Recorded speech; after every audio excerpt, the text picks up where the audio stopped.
Assalamualaikum warahmatullahi wabarakatuh. Perkenalkan, nama saya Purnama Abdullah dengan NIM 2521132.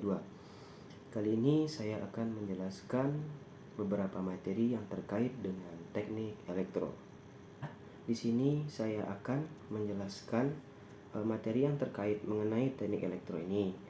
Komponen-komponen apa saja yang di dalamnya, kemudian apa fungsi dari komponen tersebut dan apa pengertian dari komponen tersebut. Nah, sebelum kita masuk ke beberapa komponennya, kita harus mengetahui dulu apa itu teknik listrik atau teknik elektro ini. Teknik listrik atau teknik elektro adalah salah satu bidang ilmu teknik mengenai aplikasi listrik untuk memenuhi kebutuhan masyarakat. Nah, teknik listrik ini melibatkan konsep, perancangan, dan pengembangan, dan produksi peralatan listrik dan elektronik yang dibutuhkan oleh masyarakat. Itu dia dari pengertian dari teknik elektro. Baiklah, kita masuk ke komponen elektro yang pertama, yaitu resistor. Pertama, kita akan membahas terlebih dahulu mengenai pengertian resistor ini. Resistor adalah komponen listrik pasif yang digunakan untuk menghambat atau mengurangi arus listrik dalam sebuah rangkaian elektronik. Nah, resistor ini terbuat dari bahan konduktif yang memiliki resistivitas tertentu seperti karbon, logam, atau bahan semikonduktor. Resistivitas merupakan sifat bahan untuk menghambat aliran arus listrik. Resistor memiliki dua terminal, yaitu terhubung ke dalam rangkaian. Ketika arus listrik mengalir melalui resistor, sebagian energi listrik akan diubah menjadi energi termal dan tegangan listrik akan mengalami penurunan. Besar resistensi atau menghambat resistor dukungan dalam satuan ohm. Nah, resistor ini digunakan dalam berbagai aplikasi elektronik seperti pengaturan kekuatan sinyal, pembatasan arus, pembagi tegangan, pengaturan kecepatan motor, dan banyak lagi. Nah, nilai resensi sebuah resistor ini dapat dikenali melalui kode warna pada tubuhnya. Kemudian kita lanjut ke pelajaran yang selanjutnya, yaitu fungsi dari resistor ini. Nah, fungsi yang pertama yaitu membatasi arus listrik, di mana pembatasan arus listrik adalah suatu metode yang digunakan untuk mengontrol aliran listrik dalam suatu rangkaian atau sistem listrik. Hal ini dilakukan untuk menjaga keamanan peralatan listrik, mencegah kerusakan yang disebabkan oleh arus berlebihan, dan melindungi pengguna dari bahaya listrik. Penting untuk membatasi arus listrik untuk menjaga keamanan sistem dan peralatan listrik. Arus yang berlebihan dapat menyebabkan pemanasan berlebih, kerusakan pada komponen, kebakaran, atau bahkan kejutan listrik yang berbahaya bagi manusia. Oleh karena itu, pemilihan metode yang tepat untuk membatasi arus listrik dalam satu rangkaian harus memperhatikan kebutuhan dan karakteristik sistem listrik yang terlibat. Kemudian kita masuk ke fungsi yang kedua, yaitu membagi tegangan. Membagi tegangan listrik merujuk pada penggunaan rangkaian pembagi tegangan untuk membagi tegangan yang diberikan ke beberapa komponen dalam suatu rangkaian. Tujuan dari pembagian tegangan ini adalah untuk menyediakan tegangan yang berbeda untuk berbagai komponen dalam rangkaian yang sama sesuai dengan kebutuhan mereka. Nah, prinsip dasar pembagian tegangan didasarkan pada hukum Ohm atau aturan pembagi tegangan Kirchhoff. Menurut hukum Ohm, arus dalam suatu rangkaian proporsional dengan tegangan dari inverse proporsional dengan resistensi. Sedangkan aturan pembagi tegangan Kirchhoff menyatakan bahwa tegangan dalam rangkaian seri terbagi secara proporsional atas antara resistensi yang ada. Kemudian kita masuk fungsi yang ketiga, yaitu memperlambat waktu pengisian kapasitor. Nah, untuk memperlambat waktu pengisian kapasitor dapat digunakan resistor dalam rangkaian pengisian kapasitor. Resistor akan membatasi aliran arus yang mengisi kapasitor sehingga memperpanjang waktu yang dibutuhkan untuk kapasitor mencapai muatan penuh. Ketika kapasitor dihubungkan ke sumber tegangan melalui resistor, proses pengisian kapasitor mengikuti hukum dasar kapasitor yang dikenal sebagai hukum charging RC. Hukum ini menyatakan bahwa tegangan pada kapasitor FC akan meningkat seiring waktu mendekati tegangan sumber. Kemudian fungsi yang keempat, yaitu melindungi rangkaian elektronika. Melindungi rangkaian elektronika adalah proses untuk menjaga keandalan, kinerja, dan umur panjang komponen dan perangkat elektronik. Melindungi rangkaian elektronik melibatkan kombinasi langkah-langkah tersebut untuk menjaga keandalan dan kinerja sistem elektronik serta melindungi komponen dari kerusakan akibat berbagai faktor eksternal maupun faktor internal. Kemudian komponen yang kedua adalah kapasitor. Nah, pengertian kapasitor ini bisa juga dikenal sebagai kondensator atau bisa diartikan sebagai komponen pasif dalam rangkaian elektronika yang digunakan untuk menyimpan dan melepaskan muatan listrik. Kapasitor terdiri dari dua konduktor yang terpisah oleh bahan isolator yang disebut dielektrik. Nah, konduktor tersebut umumnya berupa pelat logam atau foil yang dilapisi oleh lapisan dielektrik. Prinsip kerja kapasitor didasarkan pada kemampuan untuk menyimpan muatan listrik pada permukaan konduktor dan dielektrik. Ketika tegangan diterapkan pada kapasitor, muatan positif akan terakumulasi pada satu konduktor dan muatan negatif pada konduktor lainnya. Medan listrik yang dihasilkan oleh muatan ini akan mempengaruhi dielektrik dan menghasilkan medan listrik yang berlawanan. Akibatnya, kapasitor akan menyimpan energi dalam bentuk medan listrik. Kemudian kita masuk ke fungsi dari kapasitor ini sendiri. Yang pertama yaitu sebagai kopling antara rangkaian yang satu dengan rangkaian lainnya. Sebagai kopling antar rangkaian yang satu dengan rangkaian yang lain pada sumber daya PS adalah referensi terhadap penggunaan kapasitor dalam rangkaian catu daya atau power supply untuk menghubungkan atau mengopelkan dua rangkaian atau bagian dari rangkaian yang berbeda. Pada sumber daya, terdapat beberapa komponen yang digunakan untuk mengubah atau mengonversi tegangan atau arus listrik. Salah satu komponen tersebut adalah kapasitor yang digunakan sebagai kopling atau kopling kapasitor. Fungsi utama dari kopling kapasitor adalah menghubungkan atau mengkopelkan sinyal antara bagian input dan output dari sirkuit daya tersebut. Kemudian fungsi yang kedua yaitu sebagai filter dalam rangkaian PS. Sebagai filter dalam rangkaian catu daya atau bisa kita sebut juga sebagai power supply, kapasitor digunakan untuk menghilangkan atau mengurangi gangguan atau noise pada tegangan yang disediakan oleh sumber daya. Fungsi filter ini adalah untuk menyaring atau memfilterkan komponen frekuensi tinggi atau noise yang terdapat dalam sinyal tegangan sehingga menghasilkan tegangan yang lebih bersih atau lebih stabil. Nah, dalam rangkaian catu daya atau PC tadi, noise atau gangguan dapat berasal dari beberapa sumber, termasuk sumber daya AC arus bolak-balik yang tidak sempurna, komponen beralih seperti diode atau transistor yang dapat menghasilkan komponen harmonik atau switching noise, dan gangguan elektromagnetik yang dipancarkan oleh peralatan lainnya. Kemudian fungsi yang ketiga yaitu sebagai pembangkit frekuensi dalam rangkaian antena. Sebagai pembangkit frekuensi dalam rangkaian antena, kapasitor dapat digunakan dalam beberapa aplikasi yang terkait dengan pembangkitan dan pengaturan frekuensi. Peran kapasitor dalam pembangkit frekuensi dalam rangkaian antena sangat penting untuk menghasilkan sinyal dengan frekuensi yang diinginkan, kemudian mengatur karakteristik pemfilteran dan mengoptimalkan impedansi antena. Penting untuk memilih kapasitor dengan nilai kapasitansi yang tepat, tegangan yang sesuai, dan karakteristik yang dielektrik yang sesuai dengan kebutuhan aplikasi antena yang spesifik. Kemudian fungsi yang keempat yaitu menghemat listrik pada lampu neon.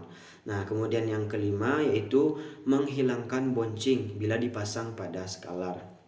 Nah, bouncing pada skalar adalah fenomena di mana kontak elektrik pada saklar bergerak naik turun secara cepat saat saklar ditekan atau dilepas. Nah, hal ini dapat menyebabkan sinyal yang tidak stabil atau berfluktuasi pada saat saklar dinyalakan atau dimatikan. Nah, fenomena ini umumnya terjadi pada saklar mekanik dengan kontak fisik.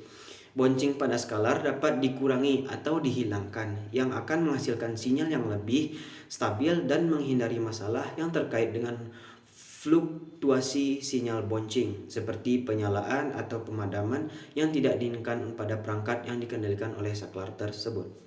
Kemudian fungsi yang keenam yaitu menyimpan muatan listrik. Nah, menyimpan arus listrik umumnya mengacu pada konsep penyimpanan energi listrik untuk digunakan di masa depan.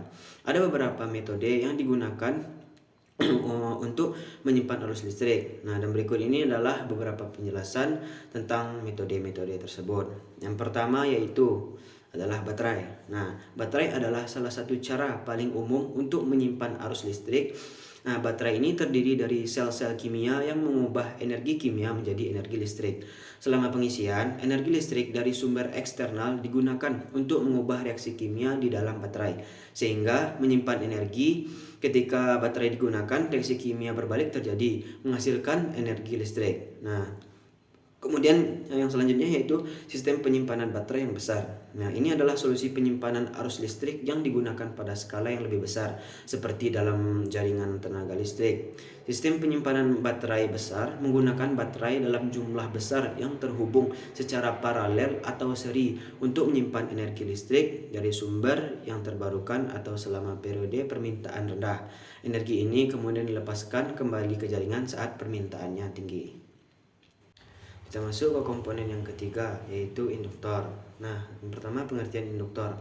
Induktor adalah komponen pasif dua terminal yang berfungsi untuk menyimpan energi dalam bentuk medan magnet ketika arus listrik mengalir melaluinya. Nah, induktor adalah komponen elektronik pasif yang digunakan dalam rangkaian elektronik yang menyimpan energi dalam bentuk medan magnetik. Induktor terdiri dari kumparan kawat yang dihasilkan dalam bentuk spiral atau gulungannya yang terbuat dari bahan konduktor seperti tembaga atau aluminium. Ketika arus listrik mengalir melalui induktor, medan magnetik terbentuk di sekitar kumparan dan energi disimpan dalam medan magnetik tersebut. Nah, prinsip dasar kerja induktor didasarkan pada hukum induksi elektromagnetik. Ketika arus listrik mengalir melalui kumparan induktor, medan magnetik yang dihasilkan berubah dan menyebabkan timbulnya tegangan EMF pada induktor. Tegangan ini dikenal sebagai tegangan induksi atau tegangan belitan dan nilainya tergantung pada perubahan arus dan jumlah belitan dalam induktor. Kemudian kita masuk ke fungsi dari induktor. Nah, fungsi yang pertama yaitu menyimpan arus listrik dalam bentuk medan magnet. Menyimpan arus listrik dalam bentuk medan magnet adalah prinsip dasar kerja induktor. Induktor adalah komponen elektronik pasif yang terdiri dari kumparan kawat yang dihasilkan dalam bentuk spiral atau gulungan. Seperti dari penjelasan pengertian yang tadi. Ketika arus listrik mengalir melalui kumparan induktor, medan magnetik terbentuk di sekitar kumparan tersebut dan energi disimpan dalam medan magnetik tersebut. Prinsip dasar ini didasarkan pada hukum induksi elektromagnetik yang menyatakan bahwa perubahan medan magnetik yang melintasi suatu kumparan akan menginduksi tegangan EMF di dalamnya. Ketika arus listrik mengalir melalui kumparan induktor, medan magnetik yang dihasilkan berubah, baik karena perubahan arus itu sendiri maupun karena perubahan yang disebabkan oleh komponen rangkaian lain. Akibatnya, tegangan induksi muncul di dalam induktor tersebut. Kemudian fungsi yang kedua yaitu meneruskan arus searah atau DC dalam rangkaian listrik. Meneruskan arus searah atau direction current atau bisa kita singkat sebagai DC dalam rangkaian listrik berarti memungkinkan arus listrik mengalir tanpa mengalami perubahan arahnya. Arus searah memiliki arah aliran yang konsisten sepanjang waktu yang berbeda dengan arus bolak-balik alternatif current atau AC yang secara periodik berubah arahnya. Betul. Kemudian komponen dan pengaturan rangkaian yang tepat adalah penting untuk meneruskan arus searah dengan sukses dan dalam rangkaian listrik tersebut. Dalam desain rangkaian perlu mempertimbangkan karakteristik komponen, kapasitas arus yang diharapkan dan keandalan operasi untuk memastikan arus searah dapat mengalir melalui rangkaian dengan efisien dan aman. Kemudian fungsi yang ketiga yaitu menahan arus bolak-balik atau AC. Nah, kebalikan dari fungsi yang kedua. Untuk menahan arus bolak-balik dalam rangkaian listrik diperlukan komponen yang dapat menghalangi aliran listrik atau arus dalam satu arah dan memungkinkan hanya mengalir dalam arah tertentu. Nah, salah satu atau selain dari dioda dan jembatan dioda, terdapat juga komponen lain yang dapat digunakan untuk menahan arus bolak-balik dalam rangkaian listrik, seperti THC dan trisator. Namun, penggunaan komponen ini lebih kompleks dan sering terkait dengan aplikasi yang memerlukan kontrol daya yang lebih tinggi. Nah, penting untuk memperhatikan kapasitas arus dan tegangan komponen yang digunakan dalam rangkaian untuk menahan arus bolak-balik ini. Memilih komponen dengan kapasitas yang tepat dan melakukan perhitungan yang cermat untuk memastikan keandalan dan kinerja yang baik dalam mencegah arus bolak-balik mengalir melalui rangkaian yang seharusnya hanya mengalirkan arus arah tersebut. Kemudian fungsi yang keempat yaitu sebagai alat yang menimbulkan gaya magnet. Nah, baik solenoida maupun elektromagnetik beroperasi berdasarkan prinsip induksi elektromagnetik di mana aliran arus listrik menghasilkan medan magnetik. Gaya magnet yang dihasilkan oleh solenoida atau elektromagnetik tergantung pada kuatnya medan magnetik, jumlah lilitan kawat, dan sifat material ini jikapun ada. Penerapan gaya magnet ini memungkinkan penggunaan solenoida dan elektromagnetik dalam berbagai aplikasi seperti sistem penggerak, pemisahan logam, penarik pintu otomatis, sensor peralatan medis, dan banyak lagi yang lainnya. Kemampuan untuk menghasilkan dan mengendalikan gaya magnet membuat solenoida dan elektromagnet menjadi komponen yang penting dalam teknologi modern dan berkontribusi pada banyak aspek kehidupan kita sehari-hari. Kemudian fungsi yang kelima yaitu dapat melipat gandakan tegangan atau arus. Dalam konteks listrik, tidak memungkinkan untuk secara langsung melipat gandakan tegangan atau arus tanpa menggunakan perangkat tambahan. Namun, ada beberapa perangkat dan prinsip yang memungkinkan kita untuk mencapai efek peningkatan tegangan atau arus, seperti transformator dan penggunaan rangkaian paralel atau seri. Jadi, meskipun kita dapat mencapai efek peningkatan tegangan atau arus melalui penggunaan perangkat dan pengaturan rangkaian yang tepat, tetapi tidak mungkin untuk melipat gandakan tegangan atau arus secara langsung tanpa menggunakan sumber daya tambahan. Kita masuk ke komponen yang keempat, yaitu adalah transistor.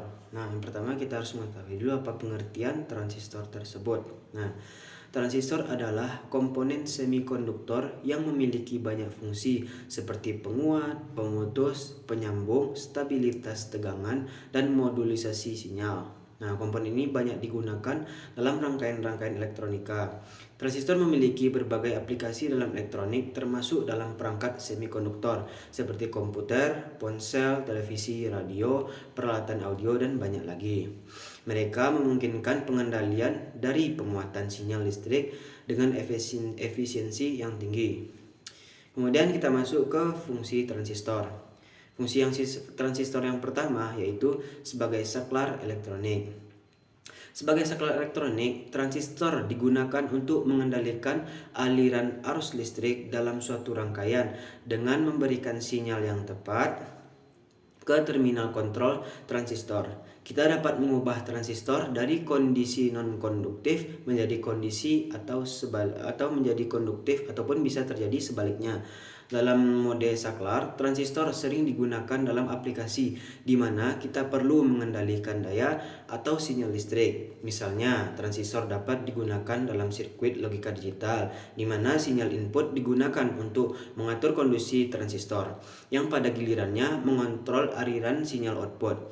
Transistor juga sering digunakan dalam rangkaian daya seperti pemutus daya, di mana mereka dapat mengendalikan aliran daya yang besar dengan efisiensi yang tinggi. Nah, penggunaan transistor sebagai saklar elektronik memiliki keuntungan seperti waktu respon yang cepat, konsumsi daya rendah saat dalam kondisi off, dan kemampuan untuk mengendalikan daya yang tinggi. Hal ini membuat transistor menjadi komponen penting dalam banyak aplikasi elektronik yang memerlukan pengaturan dan kontrol arus balik, arus listrik dengan presisi. Nah, kemudian fungsi yang kedua yaitu sebagai penguat arus. Sebagai penguat arus, transistor digunakan untuk meningkatkan atau memperkuat sinyal arus listrik yang masuk ke dalamnya. Transistor dapat meningkatkan kekuatan atau amplitudo sinyal input tanpa mengubah karakteristik sinyal tersebut. Dalam mode penguatan, transistor bekerja dalam mode linear di mana perubahan kecil pada sinyal input menghasilkan perubahan proporsional pada sinyal output. Penggunaan transistor sebagai penguat arus sangat penting dalam aplikasi elektronik seperti amplifier audio, receiver audio, pemancar, sistem komunikasi, dan banyak lagi yang lainnya. Sinyal listrik dengan amplitudo rendah dapat ditingkatkan menjadi sinyal dengan amplitudo yang lebih tinggi tanpa menyebabkan distorsi atau perubahan signifikan pada bentuk gelombang sinyal. Keunggulan transistor sebagai penguat arus termasuk respon yang cepat. Kemampuan penguasa dapat diatur dengan mengendalikan arus atau tegangan input, efisiensi tinggi, dan kestabilan yang baik. Dalam banyak aplikasi, transistor digunakan untuk menghasilkan penguatan arus yang presisi dan reproduksi sinyal yang akurat. Kemudian, fungsi yang ketiga yaitu penguat amplifier sinyal. Penguat amplifier sinyal adalah suatu sistem atau rangkaian elektronik yang dirancang untuk meningkatkan amplitudo atau kekuatan sinyal listrik yang masuk ke dalamnya tanpa mengubah karakteristik frekuensi sinyal tersebut. Pada dasarnya, penguat amplifier bekerja dengan memperkuat sinyal inputnya menjadi sinyal output yang memiliki amplitudo yang lebih tinggi. Penguat amplifier sinyal umumnya menggunakan transistor sebagai komponen utama. Transistor seperti transistor bipolar junction atau BJT atau transistor efek medan atau FET berfungsi sebagai penguat aktif dalam rangkaian amplifier. Transistor digunakan untuk mengontrol arus atau tegangan dalam rangkaian sehingga dapat memperkuat sinyal. Penguat amplifier sinyal sangat penting dalam industri audio, komunikasi elektronik, konsumen, sistem audiovisual, perangkat medis, dan banyak lagi. Mereka memungkinkan penguatan sinyal yang akurat, reproduksi yang jernih, transmisi data yang andal, dan kinerja sistem elektronik yang baik secara keseluruhan. Nah, keunggulan dari penguat amplifier sinyal termasuk penguatan yang dapat diatur, distorsi sinyal yang rendah, respon frekuensi yang luas, kemampuan untuk mengatasi kehilangan sinyal pada jalur transmisi, dan stabilitasnya yang baik. Mungkin sekian penjelasan materi tentang komponen-komponen yang terdapat pada teknik elektro. Saya pamit undur diri, mohon maaf apabila ada kata-kata yang salah. Saya akhiri, wassalamualaikum warahmatullahi wabarakatuh. I'm an icon, man. And my girl about a 10. I should fuck her in a Benz.